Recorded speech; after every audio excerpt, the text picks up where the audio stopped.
Pelo sinal da Santa Cruz, livrai-nos Deus, nosso Senhor, dos nossos inimigos. Em nome do Pai, do Filho e do Espírito Santo. Amém. Meu Senhor e meu Deus, creio firmemente que estás aqui, que me vês e me ouves. Adoro-te com profunda reverência. Peço-te perdão dos meus pecados e graça para fazer com fruto esse tempo de oração. Minha Mãe Imaculada, São José, meu Pai e Senhor, meu anjo da guarda, intercedei por mim.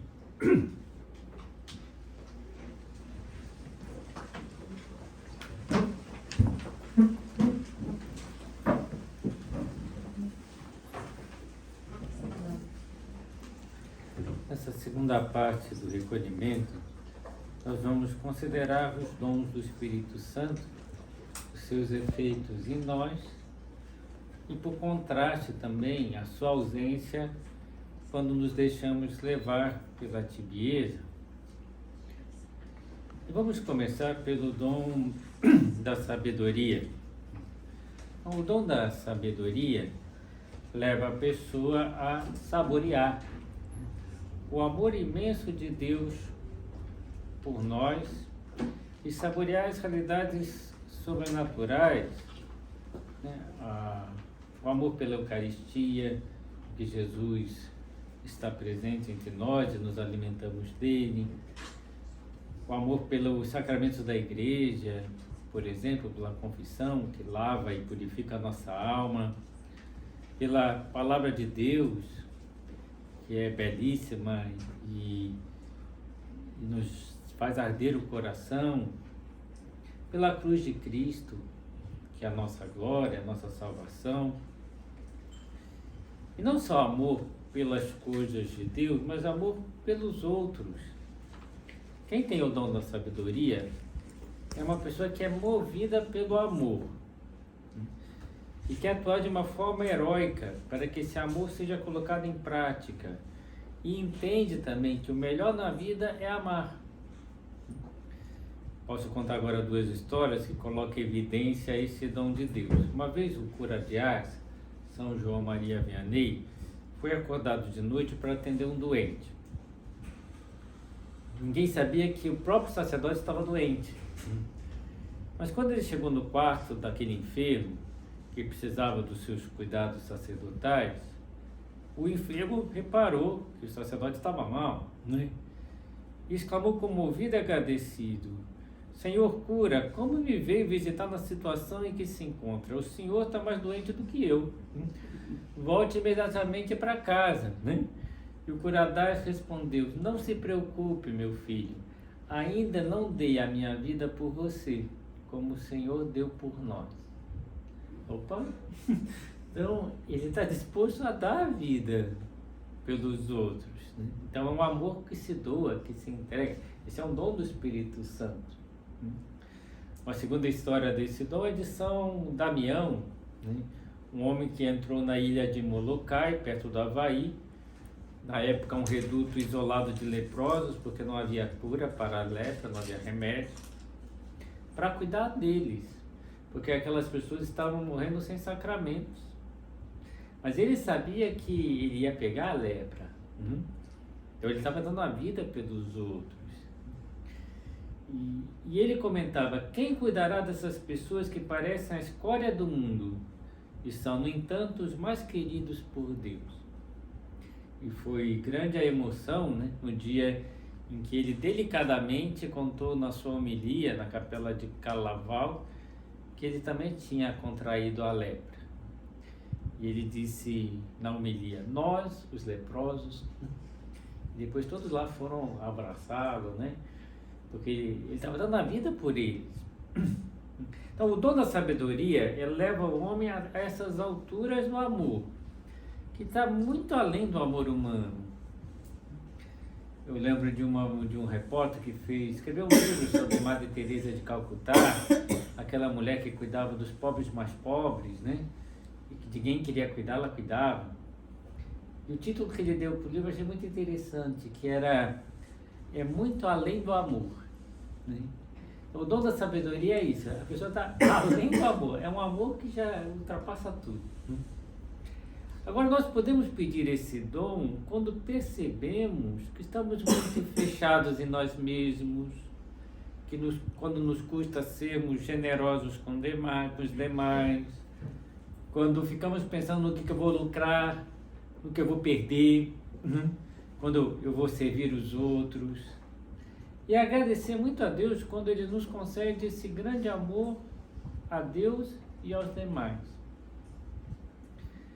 Agora, quando a tibieza, que é o oposto, né, esse amor que enfraquece, que é o oposto ao fogo do Espírito Santo, instala na alma, as coisas de Deus se tornam insípidas, tediosas, a pessoa já não saboreia mais, não tem o dom da sabedoria, então ela não saboreia mais as coisas de Deus.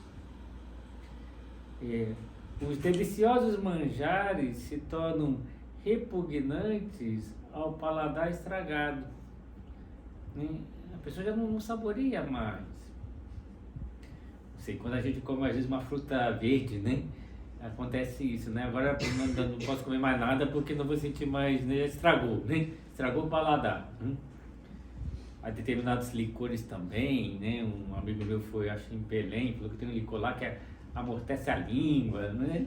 Não sei, nunca tomei esse licor, né? Mas que depois não dá mais para saborear as coisas, né?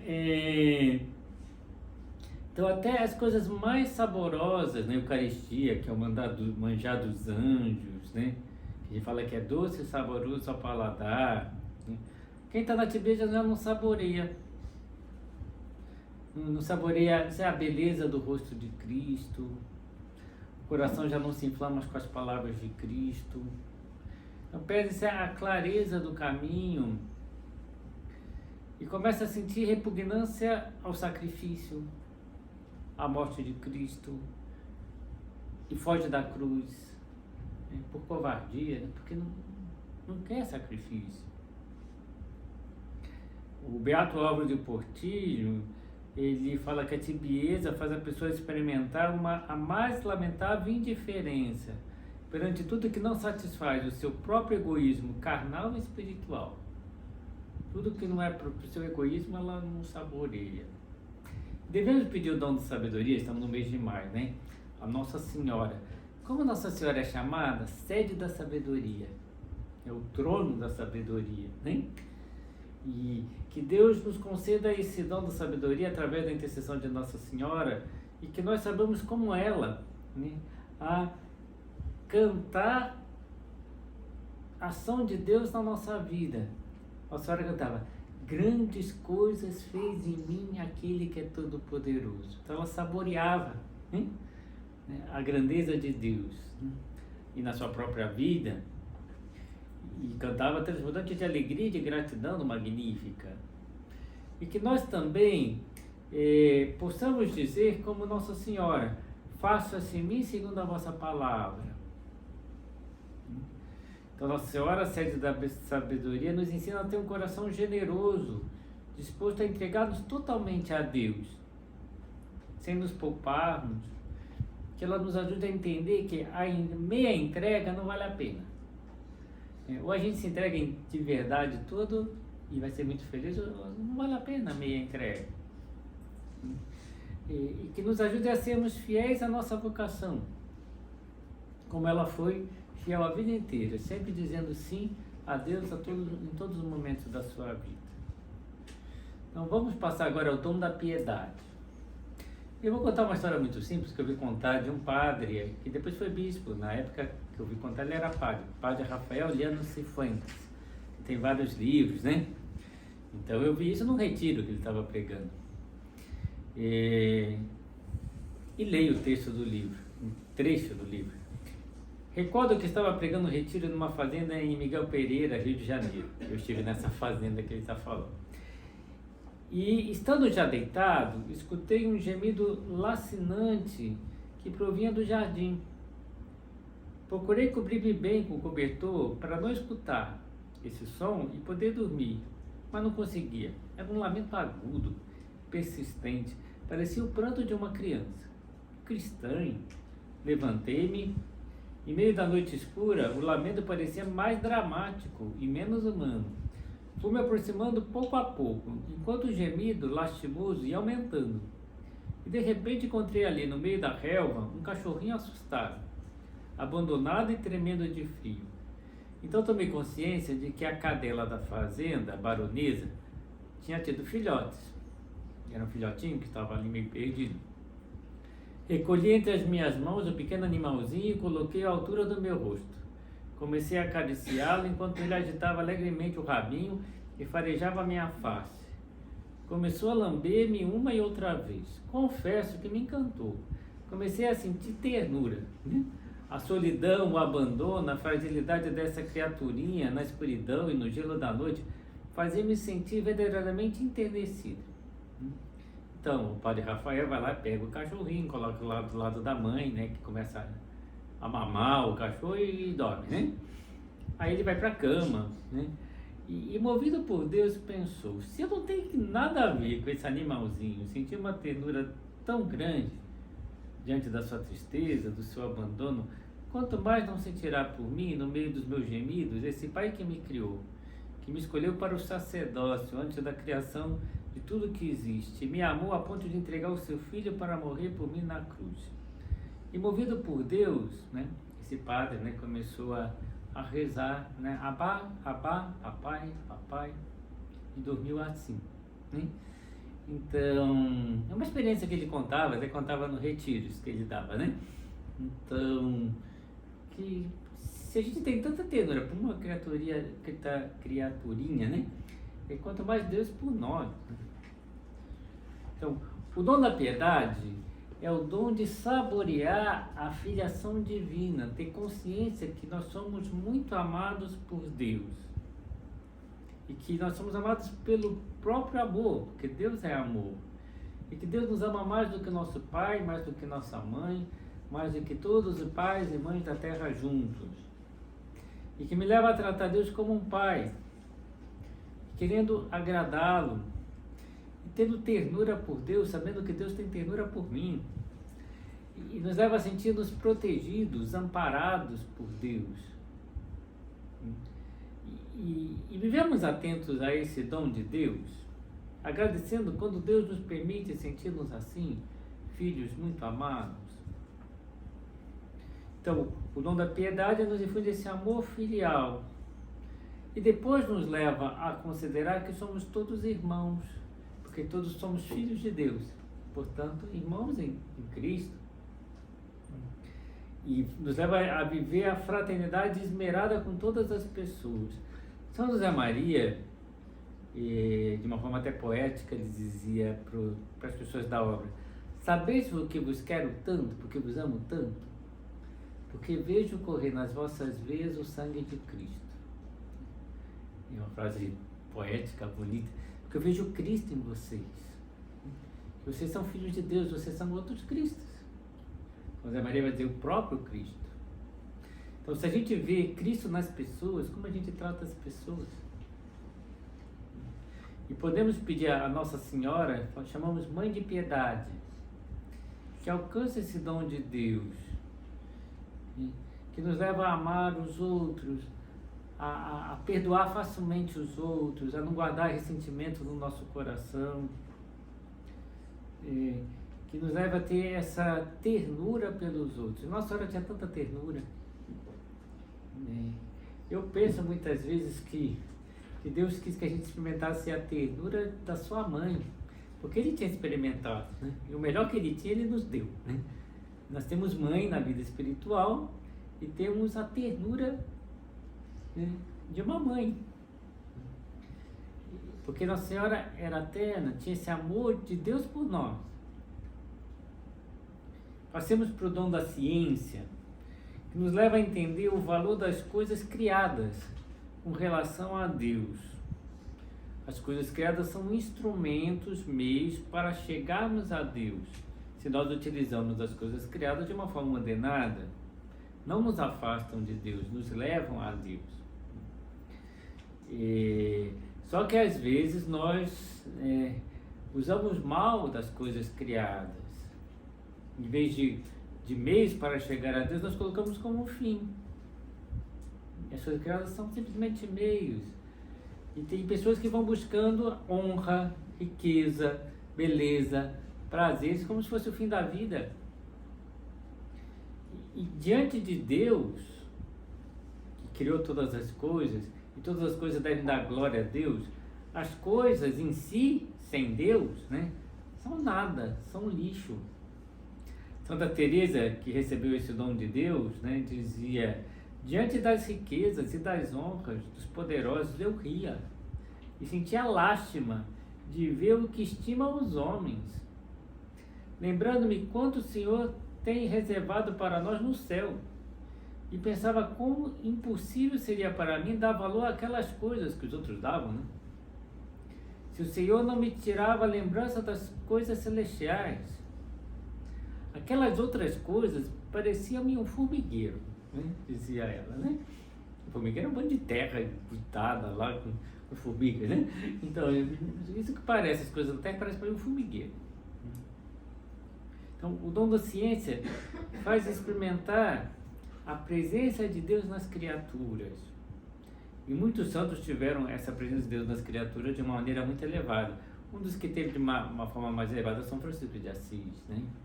Todos nós lembramos que ele falava irmão Sol, irmã Lua, irmão Lobo, irmã Flor, né? Porque ele via, né? Ele via Deus nas criaturas, via o sinal de Deus nas criaturas. Mas não só ele, São Paulo da Cruz às vezes falava: calai, florzinha, calai, porque elas gritavam, né, para ele, né, que Deus estava ali, né? Então incomodava um pouquinho de tanto que elas gritavam, né? Então, mas interessante, né, que a natureza grite para um santo: Deus está aqui, eu sou criatura de Deus. Então, o dom da ciência nos ajuda a ver o mundo e os seres criados com os olhos e a perspectiva de Deus. E a tibieza torna turvos nossos olhos, levando a ver as coisas de forma deformada. A pessoa tíbia começa a achar que vale a pena o dinheiro, é uma vida cômoda, é a busca do prazer a qualquer preço, é o triunfo, é a glória humana em vez de buscar a glória de Deus. E pedimos a Nossa Senhora se chamava a escrava do Senhor. E nos faz lembrar aquela frase de Cristo: não podeis servir a dois senhores, né? A Deus e às riquezas, de que tipo forem. Nossa Senhora só queria servir a Deus, dar glória a Deus na sua vida. Então, e faz ver as criaturas, principalmente as criaturas humanas, né, com os olhos de Deus, como pessoas a serem salvas. Eu lembro uma vez que o prelado anterior do Opus Dei, Dom Javier Echevarria, esteve em São Paulo, estava na Avenida Paulista, e parou um semáforo e aquela multidão de gente passando, né, faixa de pedestre, e ele comentou: quantas almas a serem salvas ao ver aquela multidão. Isso é o dom da ciência, né? Ele falou assim: puxa, quantas pessoas... Será que eu vejo assim? Porque tem gente que é tíbia e não vê nada disso. Vou falar uma coisa forte: em vez de ver homem e mulher, vê machos e fêmeas da raça humana, né? É chato falar assim, mas é o que vem, né? Não estou vendo nem pessoas ali, né? Então, que a gente veja pessoas a serem salvas, pessoas porque Cristo deu a vida, pessoas que podem ser santas. Passemos por o dom do entendimento. Esse dom nos leva a entender as Sagradas Escrituras, nos leva a entender que a vida não tem sentido sem Deus, né? Ilumina para entender as verdades reveladas. Um exemplo talvez mais forte desse dom do entendimento é uma costureira, né, que se chamava Francisca Javiera del Valle. Essa costureira, que nunca estudou teologia, ela escreveu um livro, Decenário do Espírito Santo, que São José Maria leu, e era um grande teólogo, e ficou admirado, muito admirado, e aquilo tocou a alma dele. Ele fala: como uma costureira vai falar sobre o Espírito Santo? O que ela sabe do Espírito Santo? Ela tinha o dom do entendimento, então ela podia falar porque ela entendia quem era o Espírito Santo. Escrevia, né? Isso é dom de Deus, aí não tem dúvida, né? Então, o dom do entendimento nos faz captar a beleza da mensagem de Deus, das suas palavras. Eu conheci um sacerdote aqui já falecido, Monsenhor Bianchini, não sei se alguns já conheceram. Ele tinha esse dom do entendimento, né? Porque ele falava da palavra de Deus, ele mesmo se emocionava, chorava, porque achava tão bonito tudo que ele falava, que ele chorava, né? Então, mas às vezes eu tenho vontade de chorar ao ler algumas passagens da Sagrada Escritura, porque são tão belas, né? Então, às vezes, esse dom de Deus, de entender a grandiosidade e a beleza da palavra de Deus, da graça de Deus, da doutrina da igreja, né? E dá vontade de dizer às pessoas, como diz São José Maria, não desejarias gritar às pessoas que fervilham à vossa volta, loucos, largar essas coisas humanas, né? E vinde conosco atrás do amor, né? De Cristo, da palavra de Deus, né? Então, e tem pessoas que não veem nada disso, né? Não consegue saborear a beleza da palavra de Deus. O que diz as Sagradas Escrituras, tendo os olhos já não veem, e tem o ouvido já não ouvem. Impressionante, né? Mas é que acontece com muitas pessoas. E já não tem o esplendor da luz de Deus. São José Maria diz que algumas pessoas passam nessa vida como por um túnel, escuridão do túnel, e não saboreiam isso, né? O esplendor e o calor do sol da fé. Então, pedimos, né, a Nossa Senhora da Luz, a Nossa Senhora da Luz, ela tinha luz na vida, né? E que a gente nunca perca essa luz de Deus na nossa vida. E a gente entenda com profundidade a beleza da revelação, a beleza dos mandamentos, a beleza da palavra de Deus. O dom do entendimento, né, é esse dom que nos faz entender as verdades reveladas. Vamos passar para o dom do conselho. O dom do conselho permite discernir como devemos agir. Então serve primeiro para nós, mas também serve para os outros, porque nós vemos como os outros deveriam agir. Eu já vi pessoas muito simples que sabem dar conselho aos outros. Não é porque estudou, é porque ela vê como Deus quer que a gente age, como a gente atue. E Deus concede muitas vezes esses dons aos padres, sem dúvida, né? Aos pais, para que orientem bem os seus filhos, a pessoas que querem corrigir suas amigas que não estão se comportando bem, aos pregadores. São José Maria também tinha esse dom do conselho. Às vezes você assiste, porque tem filmes de tertúlias ou encontros de São José Maria com pessoas, né? Às vezes a gente vê algumas respostas de São José Maria e fala, mas você não respondeu bem o que a pessoa perguntou. Parece que ele respondeu outra coisa. Só que você vai falar com a pessoa que perguntou e ela dizia, ele falou exatamente o que eu precisava ouvir. Então ele não respondeu a pergunta, mas respondeu o que a pessoa precisava ouvir. Então esse era o dom do conselho, né? Que a pessoa intui, entende com maior profundidade o que a pessoa está precisando escutar e fala exatamente aquilo. Então, e devemos pedir a Nossa Senhora, chamamos Mãe do Bom Conselho, né? que nos ajude a sermos bons pastores dos nossos irmãos, que saibamos ensinar a doutrina de Cristo, né? Que nunca busquemos a nossa aceitação pessoal. Às vezes tem pessoas que ficam preocupadas se são aceitas, não querem que ninguém sofra, mas acaba provocando um sofrimento mais profundo, que essa pessoa está se afastando de Deus, né? Então, às vezes, a gente tem que fazer as pessoas sofrerem, né? Claro, a verdade tem que ser dita com caridade. Ninguém está aqui para fazer sofrer as pessoas à toa. Mas às vezes a verdade por si só é exigente. E um pai e uma mãe têm que falar a verdade para os filhos, para que eles sejam felizes.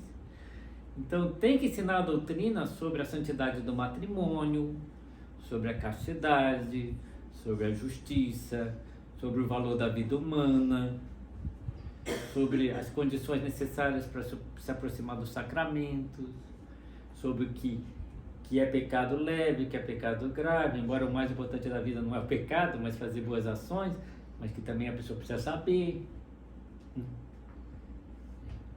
E eu tenho que falar a verdade com caridade. Que quem tem esse dom do conselho sempre faz isso, né?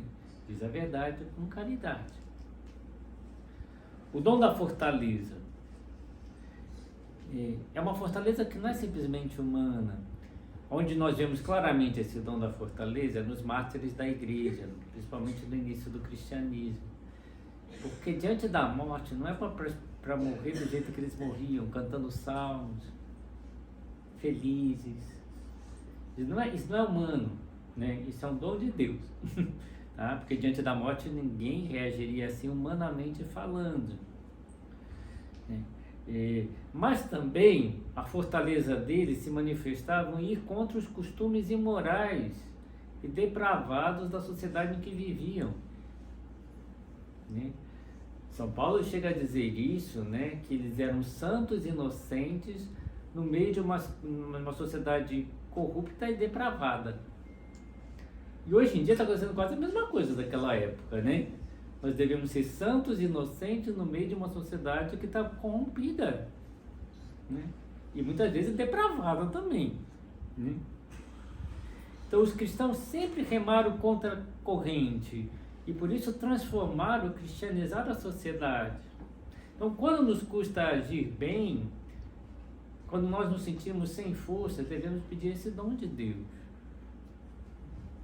para nos comprometermos com uma vida cristã e não termos medo do que vão pensar, do que vão dizer de nós. Nossa Senhora teve o dom da fortaleza? Claro que teve, né? Basta a gente pensar Nossa Senhora aos pés da cruz. Aquilo não era humano, né? A fortaleza de Nossa Senhora ali, né? A fortaleza que ela transmitia a Cristo, de certa forma, consolando Cristo naquele momento tão desolador, né? E ela firme, segura, estava aos pés da cruz a mãe de Jesus, né? Com uma fortaleza impressionante, né? Que era de Deus. E pedimos a ela, né? Essa fortaleza, que não nos deixemos levar pela autocompaixão, que muitas vezes nós temos, que não percamos tempo à toa, que não nos deixemos levar pela desordem e pelos excessos no comer, no beber, que tenhamos mais fortaleza, né? Que saibamos dominar a nossa vontade de falar mal dos outros, tantas coisas, né? A gente pode pedir esse dom da fortaleza. É para cortar com uma situação também de pecado, pedir a fortaleza disso. Embora cortar a situação do pecado tem mais a ver com outro dom, que é o último que falta, que é o dom do temor de Deus. Temor de Deus não tem nada a ver com ter medo a Deus. Isso não tem nada a ver, isso não é dom de Deus. A gente não tem que ter medo de Deus, né? E o temor de Deus é medo de contristar a Deus, de ofendê-lo. Que alguns santos, algumas santas tiveram de uma maneira muito elevada esse dom. Santa Teresa de Ávila, depois que ela se converte, porque ela era uma freira um pouco tíbia, até que encontra com aquele Cristo chagado e ela tem uma conversão. Depois da conversão, Santa Teresa dizia: antes morrer do que pecar. E tem o dom do temor, esse é o dom do temor, né? Quer dizer, prefiro morrer. Ela não está falando de pecado grave, não. Assim, eu prefiro morrer do que pecar. Então, essa aversão ao mal, essa aversão ao pecado. Nossa Senhora também tinha uma aversão grande ao pecado. Há um episódio na vida de Bernadette, a vidente de Nossa Senhora de Lourdes, que uma vez Nossa Senhora não apareceu na gruta no dia que tinha combinado. A senhora falhou com ela. E por que Nossa Senhora falhou? Ela perguntou, mas por que a senhora não apareceu no dia combinado? Né? E Nossa Senhora respondeu, porque na noite anterior, alguns jovens pecaram contra a castidade na gruta. E Nossa Senhora não quis aparecer ali. E imagina que só está num lugar que ela sabe que ofenderam a Cristo, é que eu dava tal aversão para ela que ela não apareceu. Já tinha passado, né? Mas ela não queria estar ali, né? Você fala, Nossa Senhora tinha uma dor muito grande pelo pecado dos outros, pela ofensa a Deus, né? Então, quando a gente tem que pedir esse dom, quando a gente nota que a gente está insensível aos pecados, está acostumando com ele, já não dá tanta importância, vamos perdendo a sensibilidade, e não podemos perder a sensibilidade para o mal, devemos ter horror a qualquer pecado. E termina esse recolhimento com uma belíssima oração ao Espírito Santo composta por São José Maria Escrivá. Venha, ó Espírito Santo, ilumina o meu entendimento para conhecer os teus mandatos, fortalece meu coração contra as insídias do inimigo, inflama o meu coração, ouvi a tua voz, não quero endurecer e resistir dizendo depois, amanhã, nunca tchepe, agora, não vai ser que amanhã me falte. Ó Espírito de verdade e de sabedoria, Espírito de entendimento e de conselho, Espírito de gozo e de paz, quero o que queiras, quero porque queres, quero como queiras, quero quando queiras. E invocamos mais uma vez Nossa Senhora, Santa Maria, esposa do Espírito Santo, rogai por nós.